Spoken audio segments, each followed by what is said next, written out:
ஜனனி ஜன்ம சௌக்கியானாம் வர்தனி குலசம்பதாம் பதவி பூர்வ புண்ணியானாம் லிக்யதே ஜன்ம பத்திரிகா ஆதித்யாய ச சோமாய மங்களாய புதாய ச குரு சுக்ர சனிப்யஸ்ச ராகவே கேதவே நமஹா. இது நவக்கிரக ஸ்லோகம். இன்றைய தினம் நாம் தெரிந்து கொள்ளக்கூடியது நெக்ஸ்ட் ஜென் ஆஸ்ட்ரோ நேயர்கள் அனைவருக்கும் வணக்கம். Chennai astro visions doctor V Rajkumar Sivachariyar.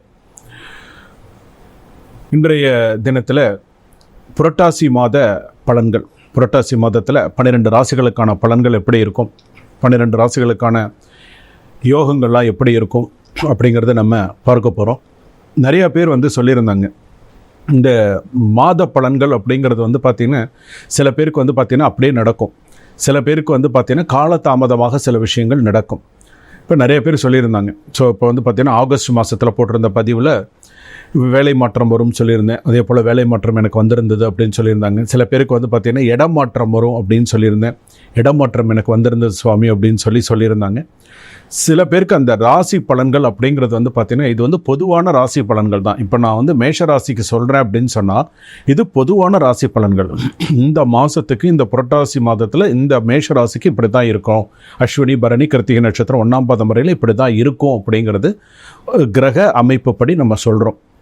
ஆனால் உங்களுடைய பிறந்த ஜாதகப்படி கிரகங்கள் எந்த இடத்துல இருக்கோ, என்ன தசாபுக்தி நடக்கிறதோ, தசாபுக்தியில் என்ன அந்தரம் நடக்கிறதோ அதுபடி தான் உங்களுக்கு பலன்கள் எல்லாமே உங்களுக்கு இருக்கும். சில பேருக்கு நான் சொல்லக்கூடிய பொது பலன்கள் அப்படியே சில பேருக்கு சில பேர் சொல்கிறாங்க, நீங்கள் சொல்கிற பலன்கள் அப்படியே குடும்பத்தில் அப்படியே நடக்கிற மாதிரியே இருக்குது அப்படின்னு சொல்லியிருக்காங்க. ஸோ அந்த மாதிரி இருக்கும்போது உங்களுடைய ஜாதகத்தை நீங்கள் பார்த்துக்கணும். உங்களுடைய ஜாதகம் நீங்கள் வாட்ஸ்அப்பில் நீங்கள் அனுப்பி கொடுங்க. 9884530146 ஸ்க்ரீனில் தெரியக்கூடிய நம்பரில் ஒரு சிறிய கட்டணத்தோடு நீங்கள் உங்களுடைய ஜாதகத்தை அனுப்பி கொடுத்து தாராளமாக உங்களுடைய பலன்களை தெரிஞ்சுக்கலாம். ஜாதகம் பார்க்குறதே எதற்காக அப்படின்னு சொன்னால், ஃப்யூச்சரில் என்ன நடக்க போகிறது அப்படிங்கிறத தெரிஞ்சுக்கிறதுக்காக தான் ஜாதகம் பார்க்குறது. நடந்து முடிஞ்சதை பார்க்கணுங்கிறது கிடையாது.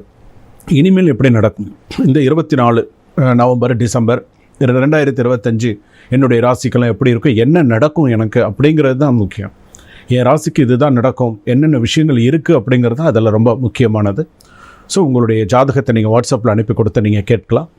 புரட்டாசி மாதத்தில் வரக்கூடிய விசேஷங்கள் எல்லாம் நான் சொல்கிறேன். இந்த புரட்டாசி மாதத்தில் பார்த்திங்கன்னா ரொம்ப விசேஷமான மாதம் புரட்டாசி மாதம்.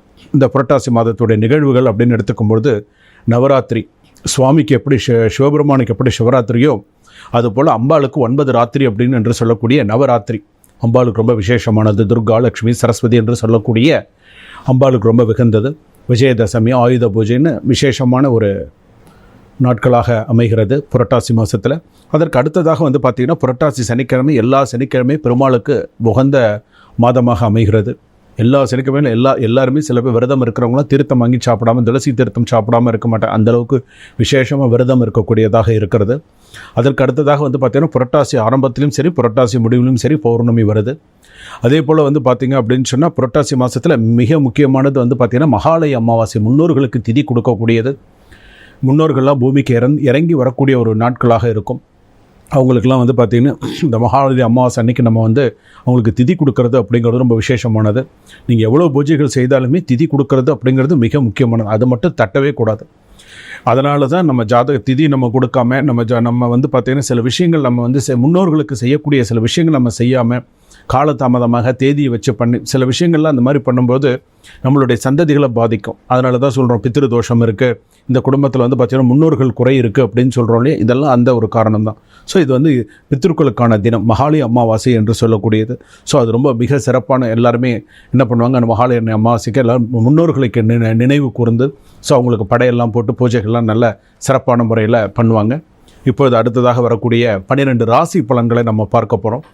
மேஷ ராசி முதல் மீன ராசி வரையில் பலன்கள் எப்படி இருக்கும், என்னென்ன பண்ணணும் அப்படிங்கிறத இப்போ நம்ம தெரிஞ்சுக்க போகிறோம். மேஷ ராசி நேயர்களை, அஸ்வினி நட்சத்திரம், பரணி நட்சத்திரம், கிருத்திகை 1ஆம் பாதம் வரையிலான மேஷ ராசிக்கான பலன்கள்.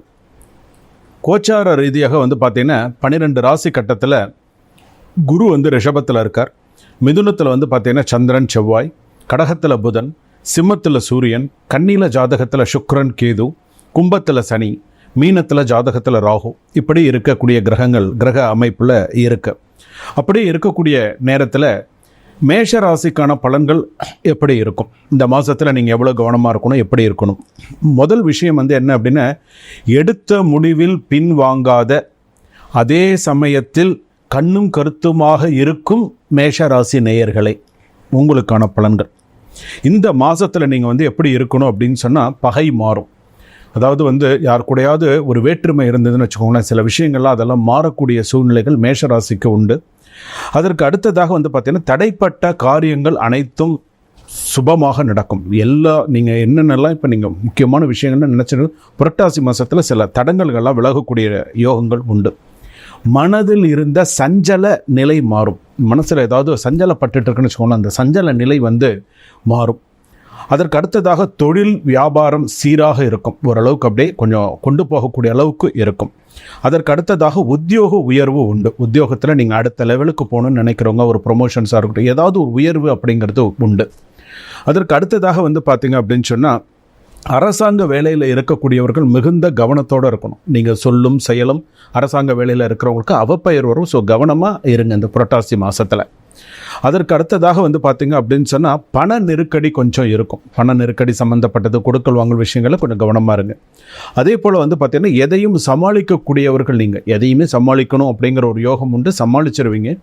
இருப்பினும் பார்த்தீங்கன்னா கவனத்தோடு இருக்கணும்.